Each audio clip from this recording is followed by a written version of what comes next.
Hey everybody, I'm Bob Bakert with Jazz Guitar Today, coming at you again with, hey Dave, it's Dave Stryker is with us today, and we're going to talk about his latest project, which is Dave Stryker Goes to the Movies. Um, and give me how does he say his last name? Wallop Walrab. Walrab with Yeah. Brent Walrab as the I guess the orchestrator and Yeah. Or he's the conductor and conductor arranger. and arranger. I got one word for this project, and that's wow. Thanks, Bob.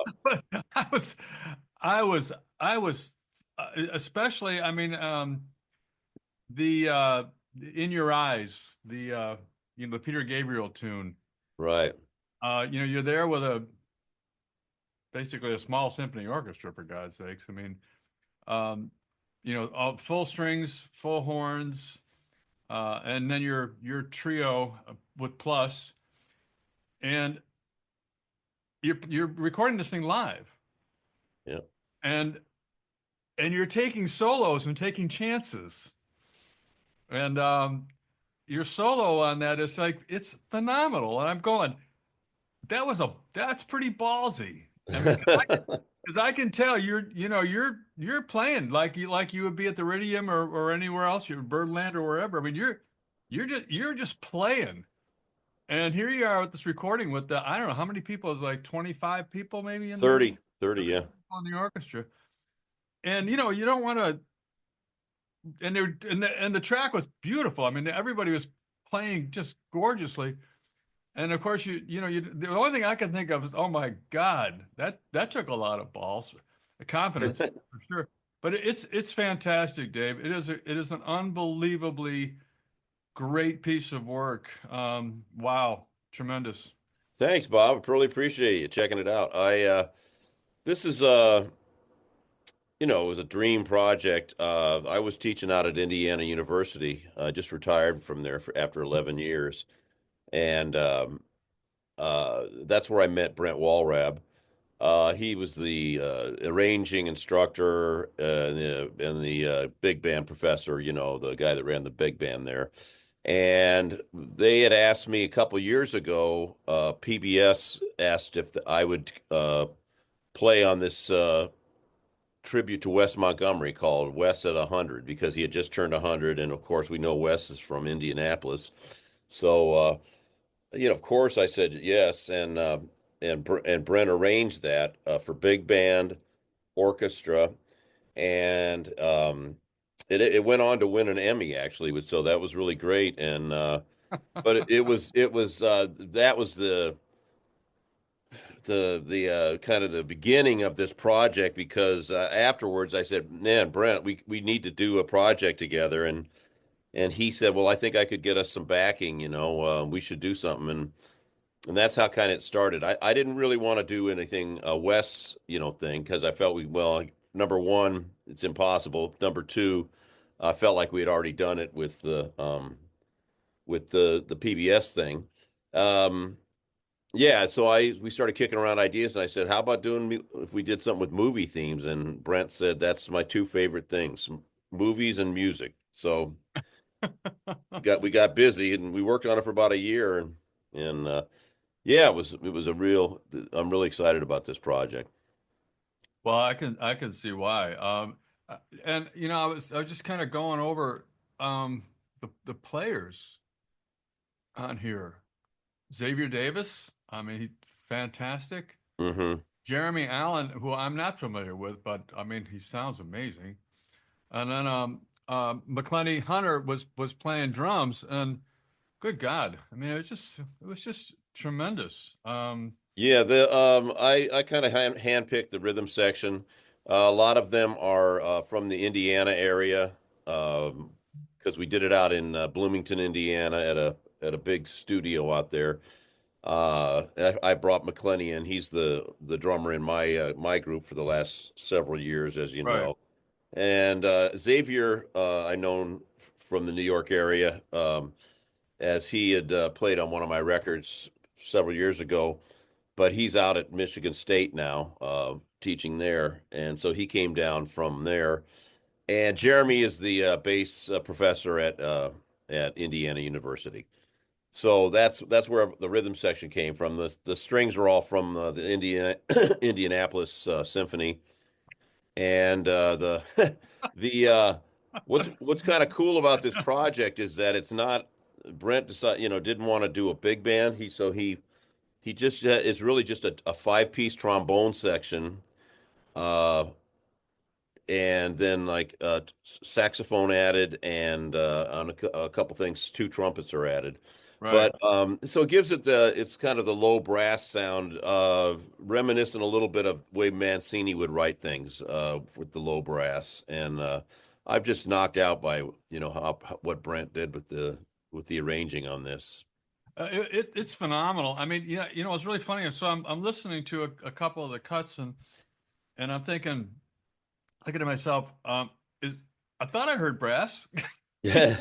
And then all of a sudden, yeah, I definitely heard brass. But I mean, it's a tremendous thing. And your guitar, well, your playing is always phenomenal, but the tone of the recording, which is something that I really pay a lot of attention to. It's how well things are captured. It looks like you're recording it in somebody's house. Yeah, it was a converted church, this building. That the It's called Primary Sound. And the engineer is a guy named Jake Belzer, who's just fantastic. He put a lot of work into getting. I'm glad you noticed. He'd be happy to hear this too, and he will hear it. That you complimented the sound because he put a lot of work into it. It's also done as a Dolby Atmos mix, which I was new to me, but Right. apparently on Apple Music you can. If you have Apple Music, it's done in Dolby Atmos, which is kind of a surround sound, and even if you don't have the speaker setup that some people have now, you can just use ear pods, and you get the same effect. It's kind of fantastic to listen to it that way.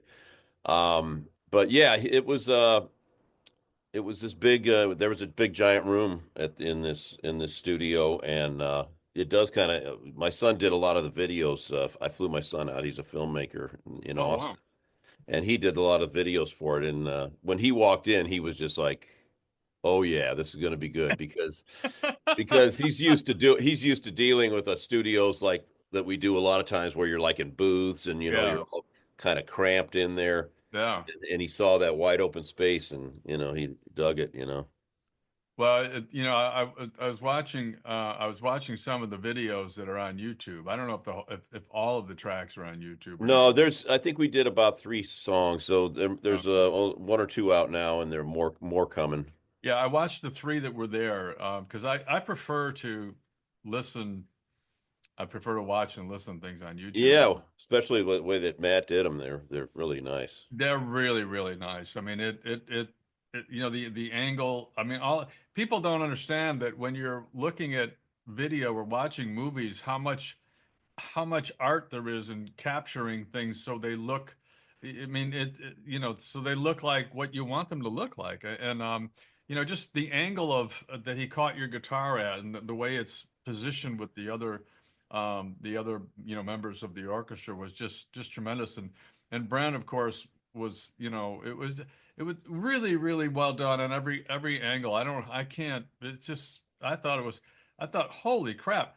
My next comment is always with in this era of okay, we got one day to get 12 tracks down, and uh and I got to be home by 7, you know and that kind of thing. And with budgets are small and time is tight and nobody can rehearse, and on and on and on and on and on, to come up with the cash Yeah.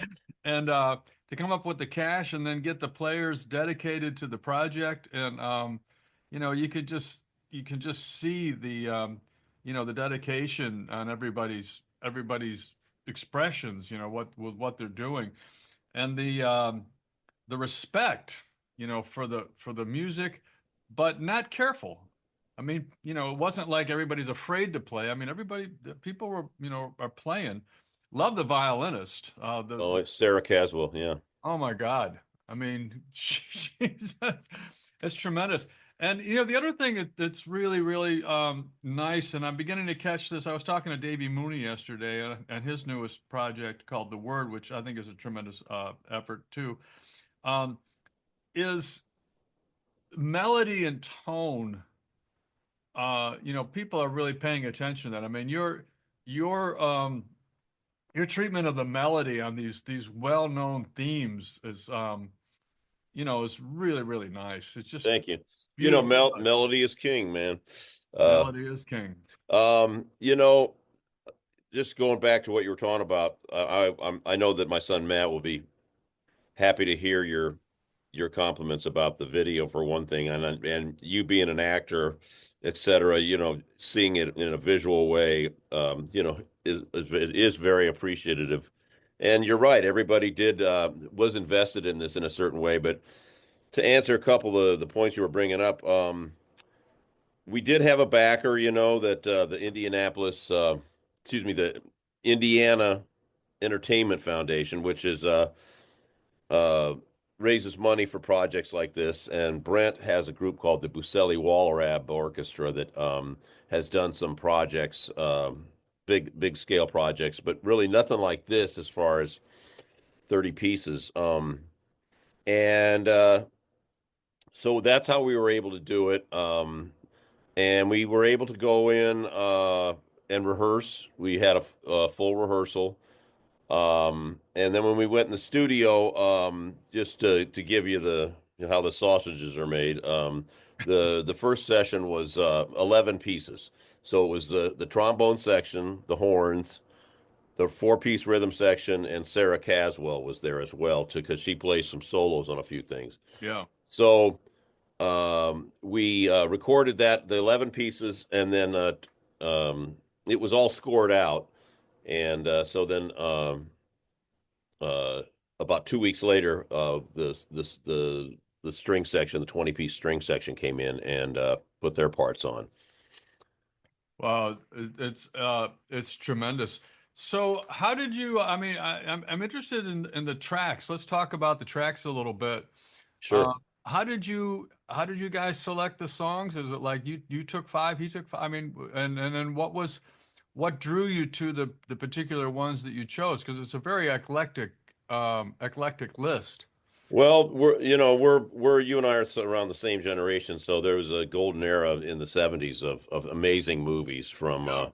Scorsese, uh, um, you know, uh, did Taxi Driver. So well, what we did is we both came up with lists of possibilities, and we knew we had, maybe we had 25, 30 tunes, movies, themes on the list, and we just started kind of narrowing it down. And Cinema Paradiso, that was that's like my wife's favorite movie, and that theme is iconic in a way, by Morricone, and Pat Metheny's done it, and a lot of people have done it. So I knew we were going to do that. I really like that James. I wanted to do a James Bond tune and that theme. You only I live love that. twice. I love that you put a James Bond. Yeah, got to. I mean, I when I was coming up, man, and I those Sean Connery James Bonds with I think Thunderball was my favorite. I remember that. That was That's the Goldfinger and Thunderball are the two. underwater. They had those Yeah. cool like little underwater That motorcycles. was a crazy expensive movie to make at that time. I mean, they said Yeah. that was like the biggest, I think that was the biggest budget film ever made at that time. All the Wow, I didn't know that. it was Yeah, Brett and I unbelievable. we're both way into movies. So, Taxi Driver I mentioned, Scorsese. Me, I had to do something funky, and with my 8-track stuff. I saw theme from Shaft. That was a no-brainer. And I got a funny story about that.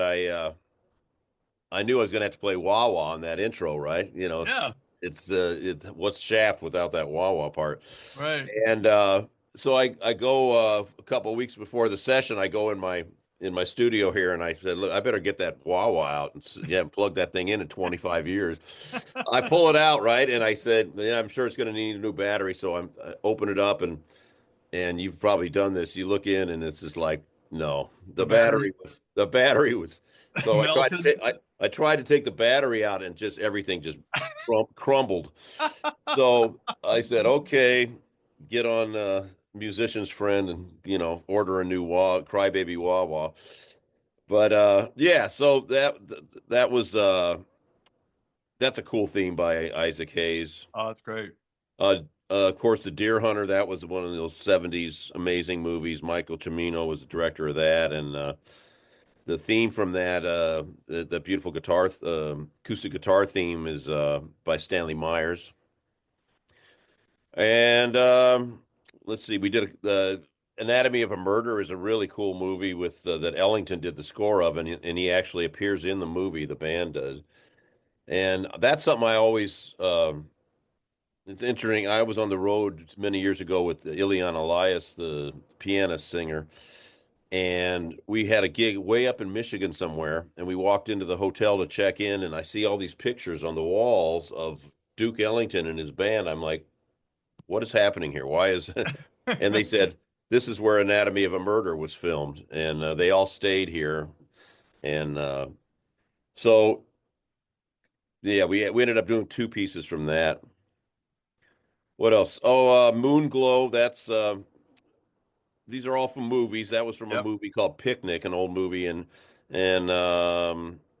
that's a real, famous theme. We all know that one. And then the one song that came over from the West project was Dreamsville, because we know West did a really great version of that. And we had Brent had arranged it, and so that one I said, man, I'd really like to do Dreamsville, but that's from a TV show, Peter Gunn. Right. And Brent said, no, it was from a TV show, but it was so successful they made a movie called Gun, uh, and they used it in that movie. So you got your license to go. There you go. And then the last piece, we one of the Greg, our co-producer Greg Reynolds, that helped, but get the backing and was very instrumental in making the project happen. We asked him, "What's your favorite musical?" And he said, "Sound of Music." So Yeah. uh, we just did that in one take, quartet. I sketched out a chart for it, and that's how the album ends. Just back to the quartet. We'll be back after a quick break. Face Your Ears is a podcast for musicians of all levels working in their own home studios, eager to bring their creative ideas to life. Join us as we explore the ins and outs of music creation in an approachable and engaging way. Each episode features a blend of technical tips, practical advice, and insightful anecdotes, making it both informative and fun. Listen to the Face Your Ears podcast on your favorite podcast platform today.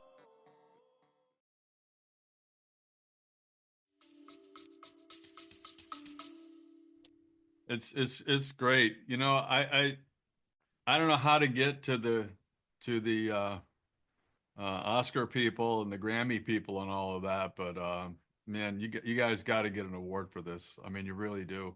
Well, I appreciate you saying that. Yeah, I don't know. No, I don't think anybody knows how to do that, uh, we're proud of it. We put a lot of work into it, and it's really, I feel there's a lot of beauty in this music, Oh yeah. and you really hit on it about the melodies. I mean, being able to just interpret a melody and have that backing behind you of the lush strings and the low brass. It was, Well, it's a dream. there's some eighth notes. I mean, excuse me, there's some half notes and quarter notes in there, Not all eighths and sixteenths. And I mean it beautifully done. I mean, it's beautifully played, and the guitar really and truly is a voice in all of this. I mean, it's really being treated, as the voice in a really cool way. And you're getting a great tone of your guitar. I never noticed, and I don't know when you did it. Maybe it's been this way the whole time, but the bridge of your guitar is wood on your 347. No, it's What is that?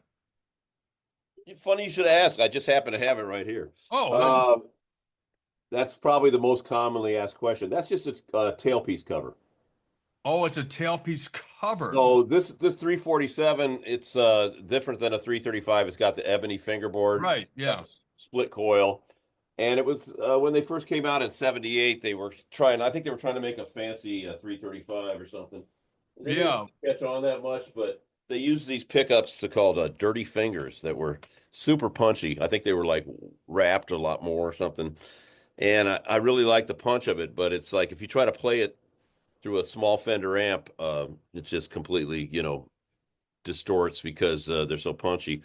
And it came with that tailpiece. TP6. Yeah, it had the little screws Yeah. that tune, Fine and violin tuners. that was like kind of useless for me. I mean, I Oh, those things are terrible. I mean, but they I were trying to make it fancy. So I took all the screws out, and then I kind of where I rest my palm when I play sometimes. I wore all the gold off, and so it was like, believe it or not, if I was playing, I would get like a rash on my like bad jewelry on my hand.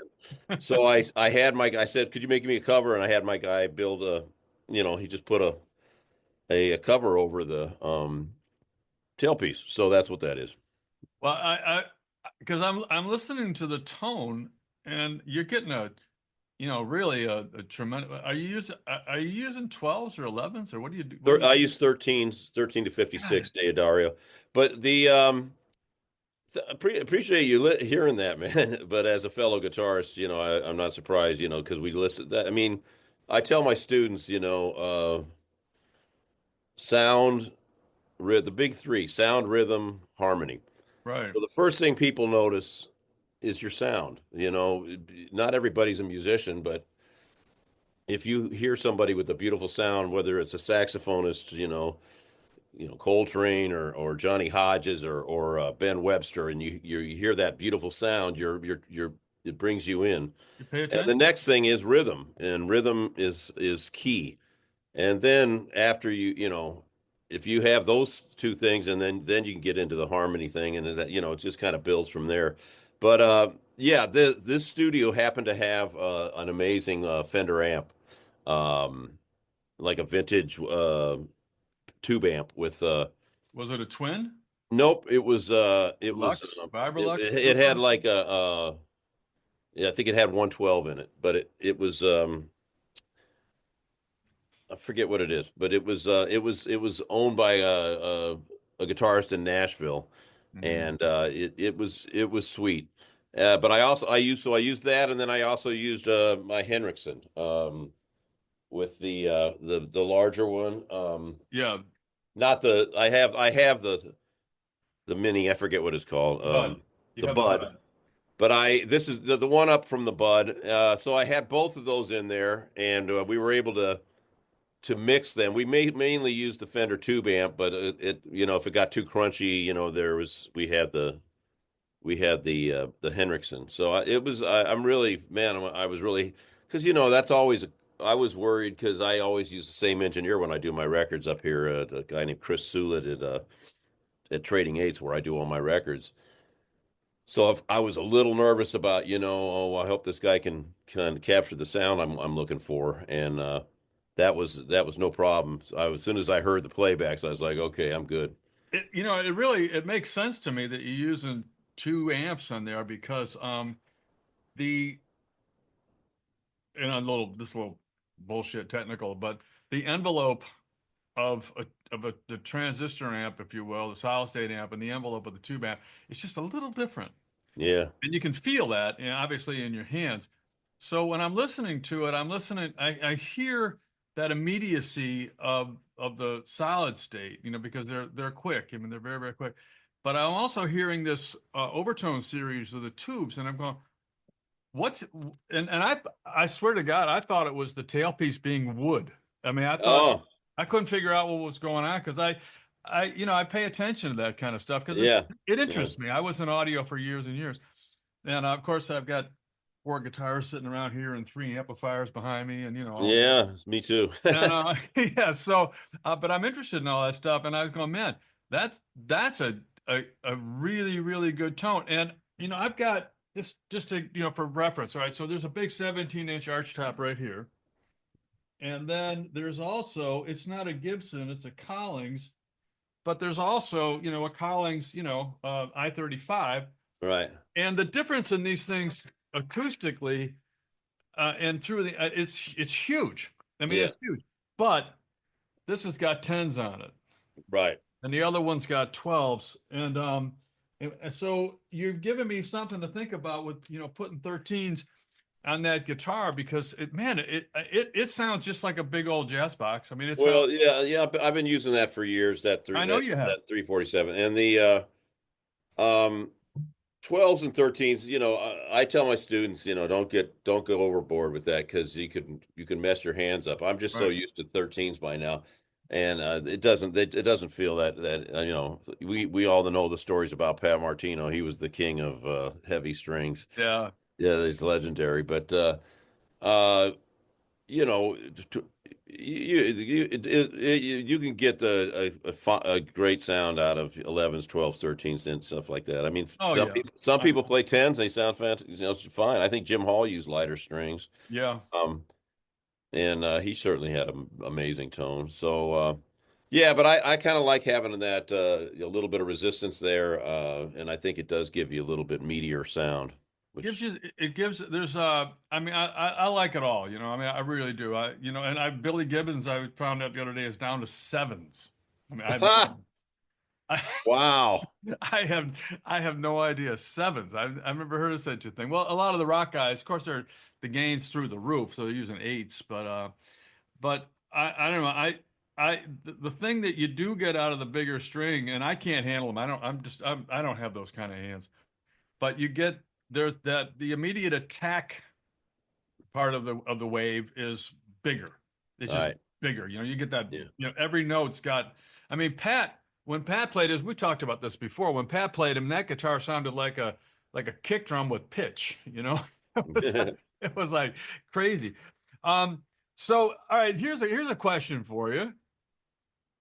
Has anybody talked to you about trying to perform this live at like Indianapolis? It's funny. I was just at Birdland last weekend, down in the theater with my organ quartet, Yeah.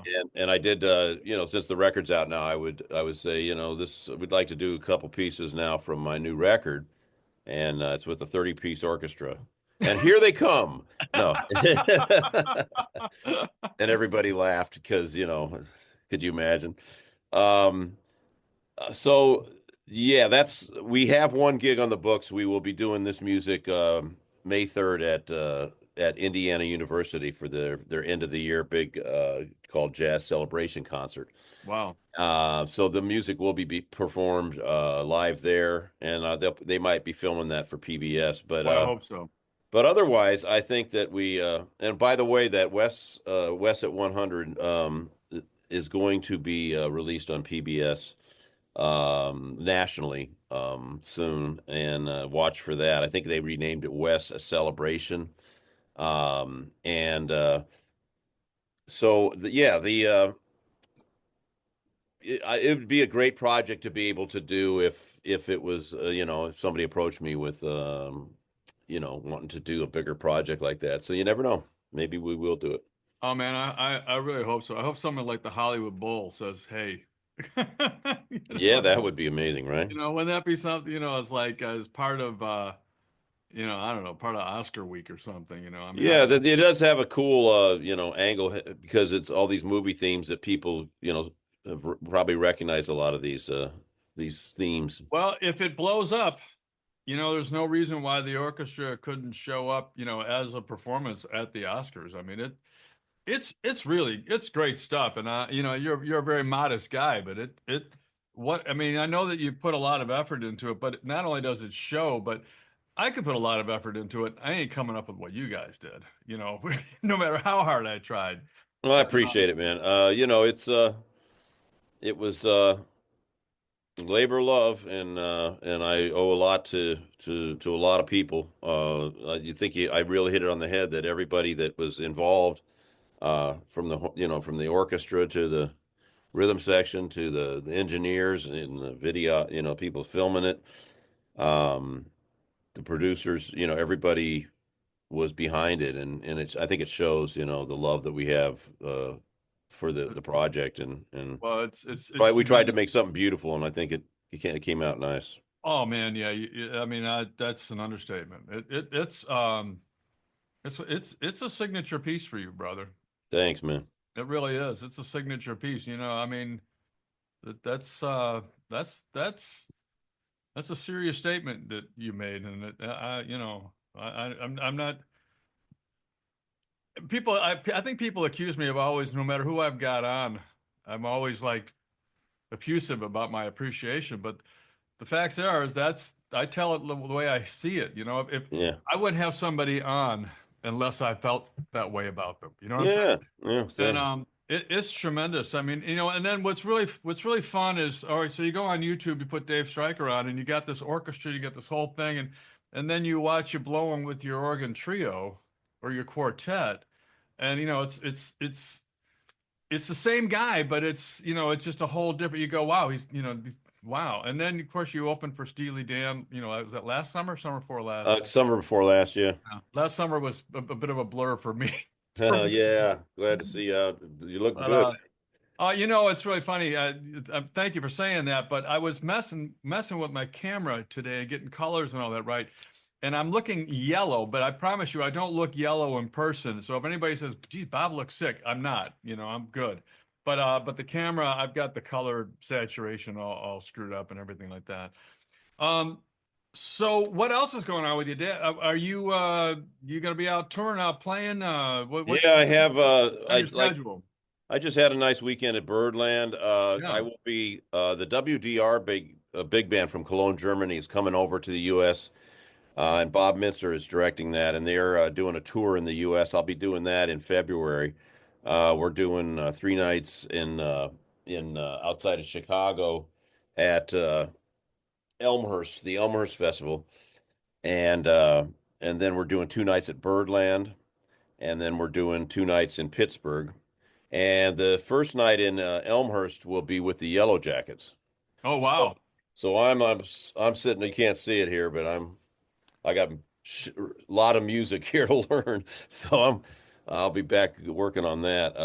Lots of but it's great music, and that's a terrific big band. And as you remember, I did a record called Blue Soul right before the pandemic that was with the WDR big band and Bob Mincer. Right. And we'll be doing the first night's going to be the Yellow Jackets music with the Yellow Jackets. The second night's going to be my music, and then the rest of the concerts are pretty much the WDR, their own music, and they'll mix some of mine in there, I think, too. Well, what's interesting, and I don't have the guy's name in front of me, but the Yellow Jackets' new recording has a guitar player in it. Oh yeah, Raul Madon. Yeah, thank you. I couldn't recall his name, and the publicist for the Yellow Jackets is a friend, and she asked me if I wanted to do something, with them, and I said, well. I said, Robin played with them a long time ago, but they really don't do much with guitar players.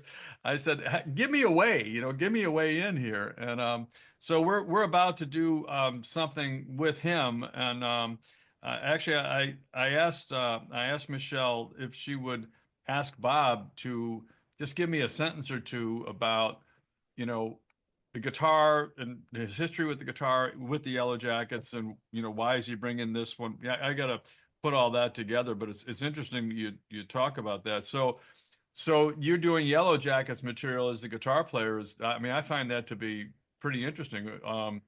Yeah, it's great. I've been a huge fan of the Yellow Jackets forever, but uh yeah, I just found that out because I went to see the Yellow Jackets at Birdland the other night, Yeah. and they announced that Raul Madon was on the new record, and he's amazing. So I'm sure it's going to be great.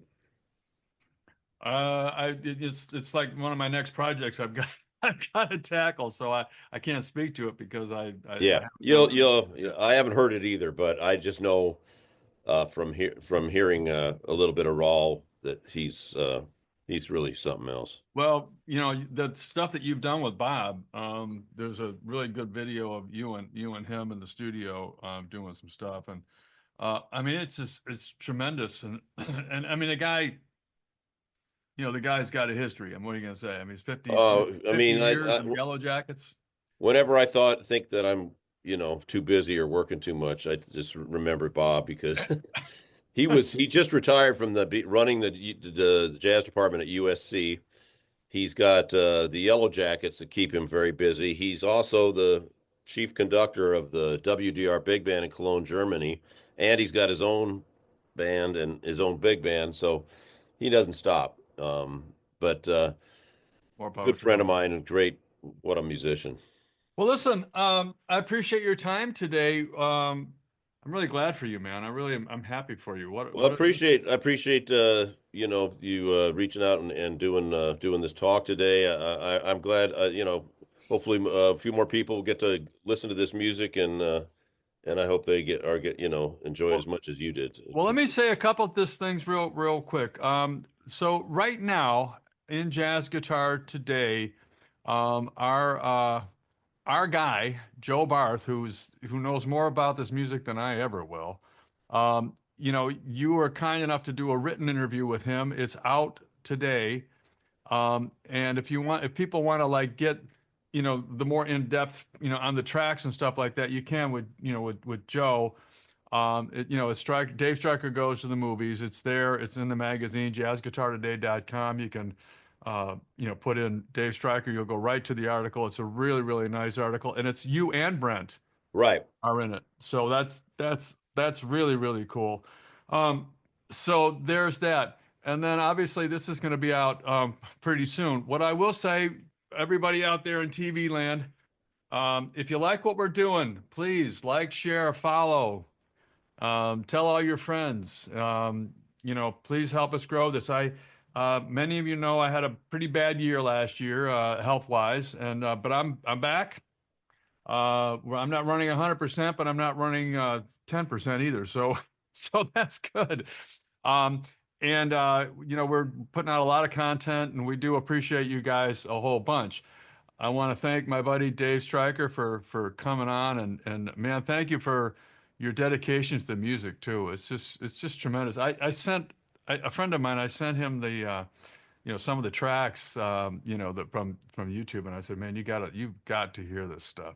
So I wish you all the luck in the world. If I can do anything for you on that, you just let me know. If there's anything else additionally that I can do for you, you let me know, because this is tremendous and you deserve a big push. I mean, you, Brent, and everybody involved. This is really cool stuff, man. Really, really Thanks so much, Bob. Really appreciate the support as always, and you guys are doing a positive thing, man. Trying to put some positive energy out into the world with this thing we call jazz guitar, and it is appreciated. So Bob Bakert with Dave Stryker for Jazz Guitar Today. So long, everybody. So long, Dave. Thanks, buddy.